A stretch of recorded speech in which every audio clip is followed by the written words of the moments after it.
Last class வந்து some basic concept of கெமிஸ்ட்ரியை பத்தி பார்த்தோம். இன்னைக்கு வந்து classification of elements and periodicity in the properties இந்த லெசனை பத்தி பார்க்கலாம். தமிழ்ல வந்து தனிமங்களின் ஆவர்த்தன வகைப்பாடு மற்றும் பண்புகள் அப்படின்னு சொல்லுவோம். இதுல அட்டாமிக்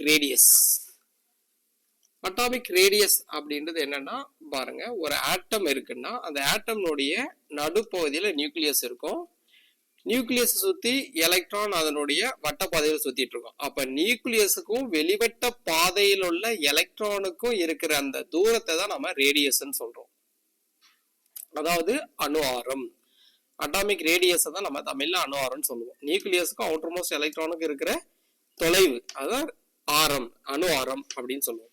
சரி, இந்த அட்டாமிக் ரேடியஸ் அணு ஆரம் வந்து பீரியட்லயும் குரூப்லயும் எப்படி வேரியேஷன் வருது அப்படின்னு பாருங்க. அதுக்கு முன்னாடி நம்ம பீரியட் அப்படின்னா வரிசை, குரூப் அப்படின்னா தொகுதி. தமிழ்ல பீரியட்னா வரிசை, குரூப்னா தொகுதி. ரைட்டா? குரூப் ஜின்னு ஷார்ட்டா போட்டிருக்கேன் பாருங்க. பீரியட்ல அதாவது வரிசையில லெஃப்ட் டு ரைட்ல அட்டாமிக் ரேடியஸ் டிக்ரீஸ் ஆகுது, அதாவது குறையுது. ஏன் குறையுதுன்னா எலக்ட்ரான்கள் ஒரே வட்டப்பாதையில ஆட் ஆகுறதுனால, சேம் ஆர்பிட்ல எலக்ட்ரான்கள் ஆட் ஆகுறதுனால அதனுடைய ரேடியஸ் வந்து டிக்ரீஸ் ஆகுது.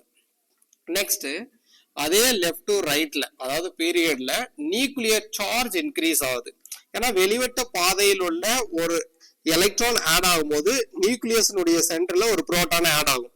அப்போ புரோட்டான் இன்க்ரீஸ் ஆகுது. லெஃப்ட் ரைட்ல போகும்போது ஒவ்வொரு எலக்ட்ரானும் ஆட் ஆக சென்ட்ரல் ஒரு புரோட்டான் ஆட் ஆகும்போது நியூக்ளியர் சார்ஜ் இன்க்ரீஸ் ஆகுது. அப்ப லெஃப்ட் டு ரைட்ல ரேடியஸ் டிக்ரீஸ் ஆகுது, நியூக்ளியர் சார்ஜ் வந்து இன்க்ரீஸ் ஆகுது.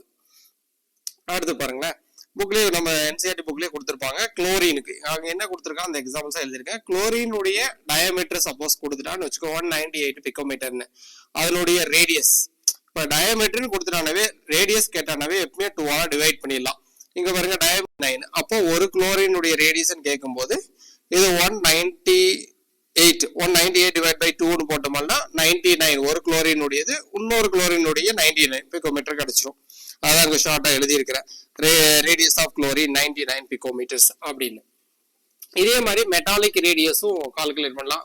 நம்ம என்சைட் புக்லயே காப்பர் கொடுத்துருப்பாங்க. காப்பர்னுடைய மெட்டாலிக் ரேடியஸ் வந்து 256 பிகோமீட்டர் கொடுத்துருப்பாங்க. அதனுடைய மெட்டாலிக் ரேடியஸ் அப்படின் போது இதுல அதுவும் 2 டிவைட் பை 2 மட்டும் 128 பிகோமீட்டர்ஸ் தான். சரி, இந்த அட்டாமிக் ரேடியஸ் அதாவது இந்த அணு ஆரத்தை வந்து எதை வச்சு மெஷர் பண்ணலாம் அப்படின்னா எக்ஸ்ரேஸ் யூஸ் பண்ணிக்கலாம், ஸ்பெக்ட்ராஸ்கோபிக் மெத்தடை யூஸ் பண்ணி இதனுடைய ரேடியஸை நம்ம கால்குலேட் பண்ணலாம். அதே நேரத்துல குரூப்ல இந்த அட்டாமிக் ரேடியஸ் அதாவது தொகுதியில, அதாவது பீரியாடிக் டேபிள்ல மேலிருந்து கீழே, அதான் டாப் டு பாட்டம், மேலிருந்து கீழே வரும்போது இந்த அட்டாமிக் ரேடியஸ் வந்து இன்க்ரீஸ் ஆகுது. அதான் ஏரோ மார்க் மேல போட்டிருக்கேன், இன்க்ரீஸ் ஆகுது. ஏன்னா ஏன் இன்க்ரீஸ் ஆகுது, மேல இருந்து கீழே வரும்போது நியூ செல்ஸ் ரைட்டா இன்க்ரீஸ் ஆகுது, அதனால சைஸ் இன்க்ரீஸ் ஆகுது, அதனால அட்டாமிக் ரேடியஸ் இன்க்ரீஸ் ஆகுதுன்னு சொல்லியிருக்கிறேன். அதே நேரத்துல ஒரு கிராஃப் மாதிரி உங்களுக்கு புரிஞ்சுருவா கொடுத்துருக்கேன் பாருங்க. ஏஆர்ன்றது atomic radius, Z atomic number. இங்க அட்டாமிக் ரேடியஸை பொறுத்த வரைக்கும் 17th குரூப் இருக்கு, அப்புறம் ஃபர்ஸ்ட் குரூப் இருக்கு. இங்க 17th குரூப்பை விட ஃபர்ஸ்ட் குரூப்புக்கு தான் ரேடியஸ் வந்து ஹையா இருக்குன்னு மென்ஷன் பண்ணி காட்டியிருக்கேன். ஏன்னா ஏற்கனவே லெஃப்ட் ரைட்ல போகும்போது நான் வந்து டிகிரீஸ் ஆகும்னு சொல்லியிருக்கேன் இல்லையா. அப்ப லெஃப்ட் சைட்ல இருக்கிறத ஃபர்ஸ்ட் குரூப் இருக்கு இல்லையா, அதனுடைய ரேடியஸ் தான் ஹையா இருக்கும். ரைட் சைடு இருக்கிற 17th குரூப்பினுடைய ரேடியஸ் லோவா இருக்கும். அதான் அந்த கிராஃப் மென்ஷன் பண்ணி காட்டியிருக்கேன். அயானிக் ரேடியஸ் தமிழ்ல வந்து அயனி ஆரம்னு சொல்லுவோம். பாருங்க, அயானிக் ரேடியஸ்ன்றது இதுவும் சேம் அட்டாமிக் ரேடியஸ் மாதிரி தான். நியூக்ளியஸ்க்கும் அவுட்டர் மோஸ்ட் ஆர்பிட்டால் இருக்கிற எலக்ட்ரான்ஸ்க்கு இருக்கிற டிஸ்டன்ஸ் தான் நம்ம அயானிக் ரேடியஸ்ன்னு சொல்லுவோம். இதுல என்ன அயானிக் அப்படின்னா பிளஸ் மைனஸ் ரைட்டா, கேட்டையான்ஸ் ஆனையான்ஸோடைய ரேடியஸை மெஷர் பண்ணுவோம். இங்க பாருங்க, cation is smaller than parent atom. ஆமா, ஏன்னா கேட்டையான் பாசிட்டிவ் சார்ஜ் இருக்குன்னா இது ஒரு எலக்ட்ரானை லூஸ் பண்ணிருக்கு. ஒரு எலக்ட்ரானை லூஸ் பண்ண உடனே அதனுடைய சைஸ் டிக்ரீஸ் ஆகும் கம்பேர் டு பேரண்ட். அதனாலதான் கேட்டையானுடைய சைஸ் வந்து பேரண்ட்டை கம்பேர் பண்ணும்போது குறைவா இருக்கு அப்படின்னு சொல்றேன். அதுக்குதான் ஒரு எக்ஸாம்பிள்ஸா எழுதியிருக்கிறேன். அப்போ எப்பவுமே கேட்டையான்ஸ்னுடைய சைஸ் வந்து ஸ்மாலரா தான் இருக்கும் கம்பேர்ட் டு பேரண்ட். சரி, இது anions. Anion is a larger than parent atom. இங்க பாருங்க, குளோரின் 17 ஒரு எலக்ட்ரானை கெயின் பண்ணிருக்கு. அப்ப அதனுடைய சைஸ் இன்க்ரீஸ் ஆயிருக்கும் பேரண்ட்டை கம்பேர் பண்ணும்போது. அதனால anions is a larger than parent atom அப்படின்னு சொல்லியிருக்கேன். எக்ஸாம்பிள்ஸும் ஒன்று எழுதியிருக்கேன் பாருங்க. இப்போ இந்த அயானிக் ரேடியஸ், அயனி ஆரம் இருக்கு இல்லையா, இது பீரியாடிக் டேபிள்ல குரூப்லயும் பீரியட்லயும், அதாவது வரிசை மற்றும் தொகுதியில எப்படி வேரியேஷன் வருது அப்படின்றத பாருங்க. வரிசையில அதான் பீரியட் பின்னு கொடுத்துருக்கேன். லெஃப்ட் டு ரைட்ல டிகிரீஸ் ஆகுது. அட்டாமிக் ரேடியஸ் டிகிரீஸ் ஆகுதுன்னு சொல்லியிருப்பேன். அதே மாதிரி அயானிக் ரேடியஸும் டிகிரீஸ் ஆகுது. இது அதே மாதிரிதான், எலக்ட்ரான் சேம் ஆர்பிட்ல ஆட் ஆகிறதுனால அதனுடைய சைஸ் வந்து டிகிரீஸ் ஆகும் சொல்லியிருப்பேன். குரூப் அதாவது தொகுதி லெஃப்ட் டு ரைட்ல வந்து இன்க்ரீஸ் ஆகுது. ஆமா, டாப் டு பாட்டம் பீரியாடிக் டேபிள்ல மேல இருந்து கீழே வரும்போது சைஸ் இன்க்ரீஸ் ஆகிறதுனால அதனுடைய அயானிக் ரேடியஸும் இன்க்ரீஸ் ஆயிருக்கு. நியூக்ளியர் சார்ஜ், அட்டாமிக் ரேடியஸும் வந்து பாத்தீங்கன்னா லெஃப்ட் டு ரைட், அட்டாமிக் ரேடியஸ்லயுமே நியூக்ளியர் சார்ஜ் லெஃப்ட் டு ரைட்ல இன்க்ரீஸ் ஆகும் சொல்லியிருப்பேன். அயானிக் ரேடியஸ்ல சேம் அதே கான்செப்ட் தான், நியூக்ளியர் சார்ஜ் லெஃப்ட் டு ரைட்ல வந்து இன்க்ரீஸ் ஆயிருக்கு. ரைட்டா, இந்த நியூக்ளியர் சார்ஜ் ரைட்டா இன்க்ரீஸ் ஆகிறதுனால தான் அதனுடைய சைஸ் வந்து அட்ராக்ஷன் ஐயா இருக்கிறதுனால குறையுது. நெக்ஸ்ட் வந்து பாத்தீங்கன்னா இந்த சைஸ்க்காக எக்ஸாம்பிள்ஸ் கொஞ்சம் எழுதியிருக்கிறேன். அதாவது கேட்டயான்ஸ், அதாவது எந்த அளவுக்கு எலக்ட்ரானை டொனேட் பண்ணியிருக்கோ அந்த அளவுக்கு சைஸ் வந்து டிக்ரீஸ் ஆயிரும், சைஸ் குறைவா இருக்குன்னு அர்த்தம். அப்ப Mg2+ லோவா இருக்கு, அதாவது ஒரு பிளஸ் கம்பேர் பண்ணும்போது. அடுத்து இது வந்து பேரண்ட், அதாவது சோடியம். ரைட்டா, அதே வந்து ஆனியான்ஸா இருந்துன்னு வச்சுக்கோ, எந்த அளவுக்கு எலக்ட்ரானை கெயின் பண்ணியிருக்கானோ அந்த அளவுக்கு அதனுடைய சைஸ் வந்து பிக்கா இருந்திருக்கும். இங்க N3-, அப்புறம் O2-, F-, அதாவது எலக்ட்ரானை கெயின் பண்ண சைஸ் வந்து இன்க்ரீஸ் ஆகுது.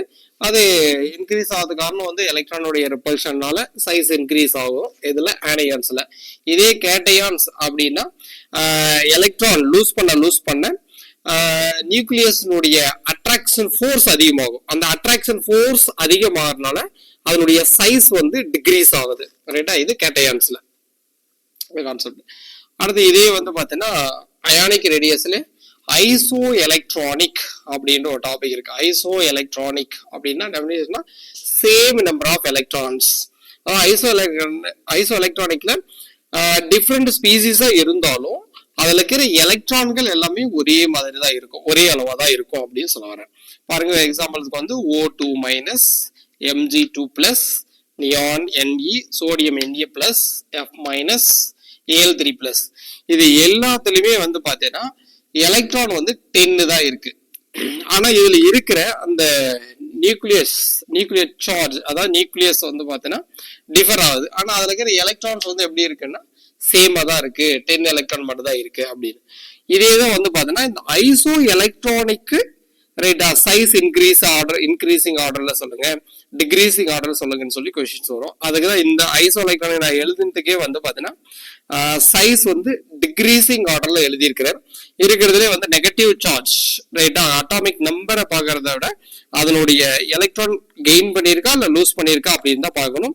கெயின் பண்ணும்போது தான் சைஸ் இன்க்ரீஸ் ஆகும். நான் சொல்லியிருக்கேன் எலக்ட்ரான் ரிப்பல்ஷன்னால, அதனால 2- தான் இருக்கிறதுலே சைஸ் ஐயா இருக்கும். அப்புறம் வந்து பாத்தீங்கன்னா ஒரு F-, அப்புறம் வந்து நியான், அப்புறம் எலக்ட்ரானை லூஸ் பண்ணது, இது பேரண்ட் இருக்கும். அதுக்கப்புறம் தான் வந்து பாத்தீங்கன்னா சோடியம், ஒரு positive charge, 2 positive charge, 3 positive charge. Right, அந்த பாசிட்டிவ் சார்ஜ் இன்க்ரீஸ் ஆக வந்து சைஸ் வந்து குறைஞ்சிருது. இந்த ஐசோ எலக்ட்ரானிக்ல வந்து பாத்தீங்கன்னா இந்த நியூக்ளியர் சார்ஜ் டிஃபர் ஆகும், பட் அதுல இருக்கிற எலக்ட்ரான்ஸ் வந்து எப்படி இருக்குன்னா சேமா தான் இருக்கும். சைஸை பேஸ் பண்ணி கண்டிப்பா ஐசோ எலக்ட்ரானிக்ல இருந்து ஒரு கொஸ்டின்ஸ் கேட்பாங்க. இந்த ஆர்டர்ல ஒன்னு இன்க்ரீசிங் ஆர்டர்ல கேட்கலாம், இல்ல டிக்ரீசிங் ஆர்டர்ல கேட்கலாம். Very simple. ரைட்டா, ஒரே லைன்ல ஐசோ எலக்ட்ரானிக் சொல்லலாம். எந்த அளவுக்கு நெகட்டிவ் சார்ஜ் இருக்கோ அந்த அளவுக்கு அது சைஸ் பிக்கா இருக்கும், எந்த அளவுக்கு பாசிட்டிவ் சார்ஜ் ஹையா இருக்கும் அந்த அளவுக்கு அது சைஸ் வந்து ஸ்மாலா இருக்கும். சிம்பிளா ஹேண்டில் பண்ணலாம்.